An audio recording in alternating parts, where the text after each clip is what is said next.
Bonjour à tous, bonsoir et bienvenue pour le journal du Mercato de ce vendredi 17 décembre 2021. Un journal que nous débutons comme à l'accoutumée avec les joueurs africains. C'est pourquoi nous allons introduire d'abord Serigne Saliou Seck. Serigne Saliou, bonsoir et bienvenue. Bonsoir, merci à Mamoun et bonsoir aussi chers téléspectateurs d'Afrique Sportive. On va débuter avec l'international algérien Youssef Belaïli. Effectivement, Youssef Belaïli a mis un terme à son contrat avec le Qatar Sport Club et donc libre de tout contrat. En effet, le Qatar Sport Club a pris la décision de résilier le contrat du joueur de 29 ans. Comme il l'indique sur les réseaux sociaux, le natif d'Oran évolue au club depuis 2020.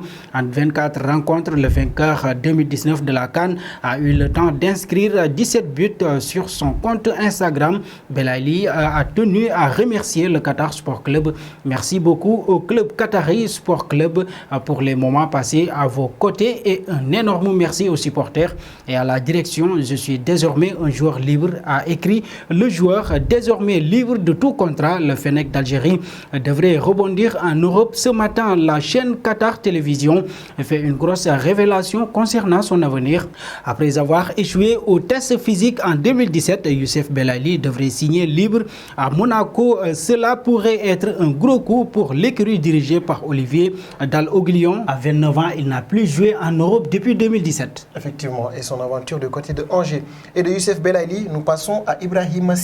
Voilà, c'est ça, Ibrahim Massi, arrivé à Stoke City depuis 2020. Le joueur pourrait faire ses valises dès le mois de janvier. Chez les Potters, où il a signé son premier contrat professionnel, le joueur sénégalais s'est imposé dans l'équipe U23, mais celui qui a terminé dans les 20 meilleurs jeunes joueurs lors de la Coupe du Monde U17 2019 veut jouer chez les pros et glaner plus de temps de jeu. Convoité par quelques clubs italiens, selon les informations de Foot Mercato, Ibrahim Massi est également dans le viseur de 4 clubs français, dont Niort et Nancy, qui se montrent très intéressés. Le Sénégalais pourrait donc quitter Stoke City cet hiver, peut-être sous forme de prêt, pour aller trouver du temps de jeu ailleurs. Notez que beaucoup de clubs le suivent également. Ibrahim Massi, qui est une des pépites sénégalaises à suivre pour les prochaines échéances. Et nous allons terminer ce tour avec Pierre-Emerick Aubameyang. Effectivement, sanctionné par des raisons disciplinaires, Pierre-Emerick Aubameyang, son départ est déjà acté du côté d'Arsenal. Mais le club londonien devra baisser le prix de son joueur pour espérer s'en débarrasser. Pierre-Emerick Aubameyang est-il devenu persona non grata à Arsenal? Oui, à en croire la presse locale qui spécule sur un départ de l'attaquant gabonais. Pendant le mois de janvier, l'ancien buteur du Borussia Dortmund est sous contrat avec le club londonien jusqu'en juin 2023. Il est actuellement valorisé à 25 millions d'euros par transfert market, mais ce prix pourrait être divisé par 2 par les Gunners. Croit savoir le Daily Mail, Pierre-Emerick Aubameyang ne semble pas avoir d'avenir dans le nord de Londres depuis que son manager Mikel Arteta a perdu toute confiance en son ex-capitaine. Ces dernières semaines, le FC Barcelone est apparu comme club susceptible d'accueillir le Gabonais. Pierre-Emerick Aubameyang qui n'est plus en odeur de sainteté du côté d'Arsenal. Il était notre dernier joueur du jour. Merci beaucoup Serigne Saliou. Merci à vous Mamoun et merci aussi chers téléspectateurs d'Afrique Sportive. Et on va se retrouver très rapidement pour la seconde partie de ce journal du Mercato.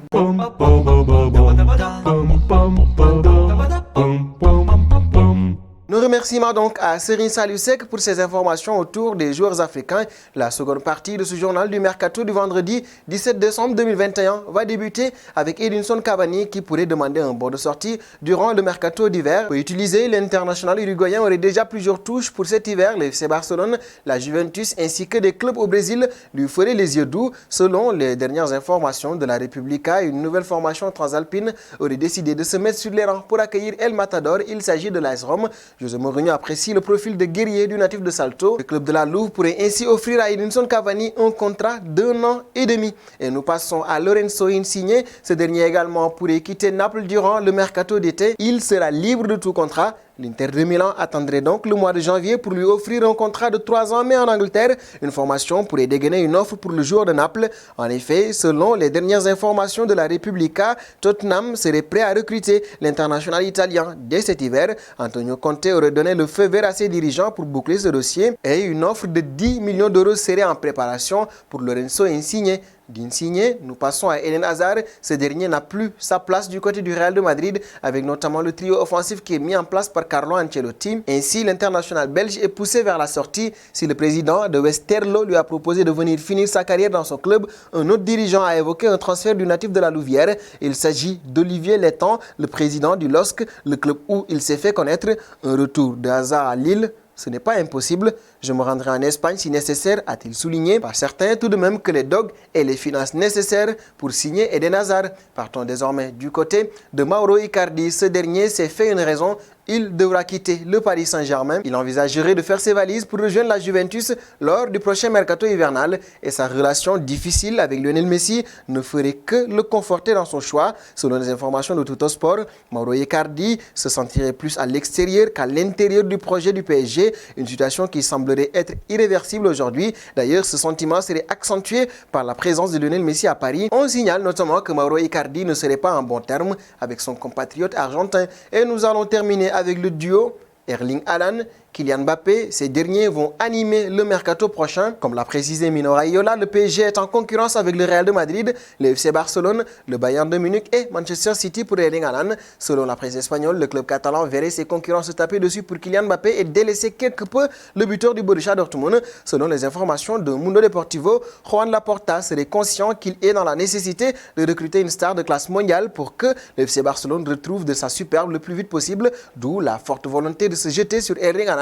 Et à en croire le média espagnol, le Barça se verrait bien avoir une voix royale sur ce dossier, puisqu'il estimerait que ses concurrents vont se livrer une grosse bataille avec le Real de Madrid pour Kylian Mbappé. La stratégie donc du côté du FC Barcelone est de focaliser les forces pour Erling Haaland. Et nous arrivons au terme de ce journal du Mercato que nous allons boucler avec notre question du jour.